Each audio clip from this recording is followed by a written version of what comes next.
কালী পুজোর শুভ তিথিতে আমরা বেশ কয়েকটি কাজ করি যেখানে আমাদের সংসার থেকে নেতিবাচক প্রভাব কিন্তু দূর হয়।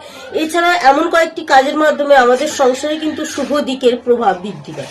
চলুন আজকে সেই সমস্ত দিক সম্পর্কে আলোচনা করব। তার সাথে একটা গুরুত্বপূর্ণ আলোচনা হচ্ছে আপনার এই কালী পুজোর দিন স্নান করার পদ্ধতিটা কেমন হবে। স্নান করাটা কিন্তু এই দিন অত্যন্ত পবিত্র বলে মনে করা হয়। তবে কিভাবে আপনি স্নান করবেন যাতে ভগবানের আশীর্বাদ আপনি লাভ করতে পারেন। তবে আপনাকে মাথায় রাখতে হবে এই শুভ তিথিতে প্রতিটা বাড়িতে যেমন কালী পুজো করা হয়, প্রতিটা বাড়ির সাথে সাথে কিন্তু আপনি যদি বাড়ির পাশাপাশি কোনো কালী মন্দিরে গিয়ে পুজো দিয়ে আসতে পারেন, সেখানে কিন্তু মাকে খুব সুন্দরভাবে জাগ্রত করা হয়। আর এই জাগ্রত করার সময় যদি আপনার পুজোটা মায়ের কাছে পড়ে তাহলে কিন্তু আপনার জীবনে শুভ প্রভাব বৃদ্ধি পাবে। তবে যারা পারবেন না, আশেপাশে কোনো কালী মন্দির নেই, তারা অবশ্যই আপনার বাড়িতে যদি কালী ঠাকুরের মূর্তি বা কালী ঠাকুরের ছবি থাকে সেই স্থানে কিন্তু আপনি অবশ্যই পুজো দিতে ভুলবেন না মায়ের। তবে আপনাকে মাথায় রাখতে হবে এই কালী পুজো করার সাথে সাথে কিন্তু প্রতিটি বাড়িতে যারা ব্যবসায়ী আছে বা কর্মক্ষেত্রে অনেক সমস্যা চলছে, তারা কিন্তু তাদের বাড়ির মধ্যে লক্ষ্মী পুজো এবং কিন্তু গণেশ ঠাকুরের পুজো এই কালী পুজোর দিন করে থাকে। তবে এই কালী পুজোর দিন আপনি এই নিয়মে যদি পুজো করতে পারেন তাহলে কিন্তু খুব ভালো ফলাফল পাওয়া যায়। তার সাথে আমি আলোচনা করি এই দিন সকালে ঘুম থেকে উঠে যখন আপনি স্নান সারবেন তখন কিন্তু আপনাকে ব্রহ্ম মুহূর্তে স্নানটা সম্পন্ন করতে হবে।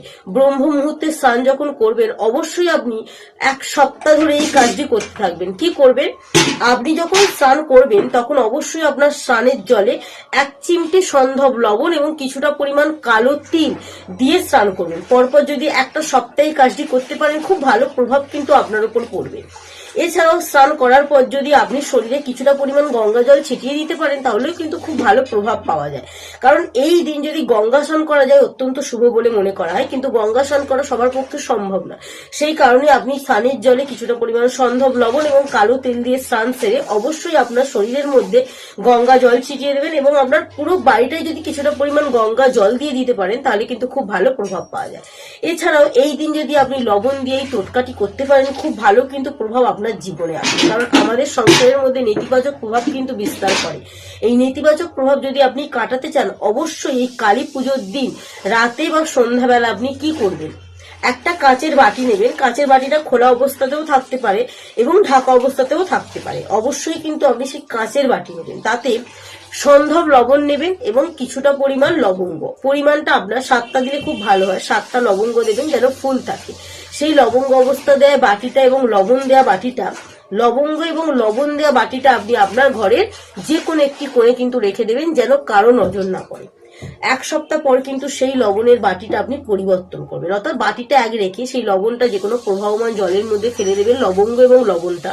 তারপর আবার একই পদ্ধতিতে রেখে আপনি এটাকে 1 সপ্তাহ ছাড়া ছাড়া যদি পাল্টাতে পারেন তবেই কিন্তু শুভ প্রভাবটা আপনার জীবনে আসবে। অনেকে কি করে এই কাজটি করার পর ভুলে যায়, কিন্তু ভুলে গেলে হবে না, আপনাকে মাথায় রাখতে হবে 1 সপ্তাহ ছাড়া ছাড়া এই কাজটি আপনি পাল্টাতে থাকবে।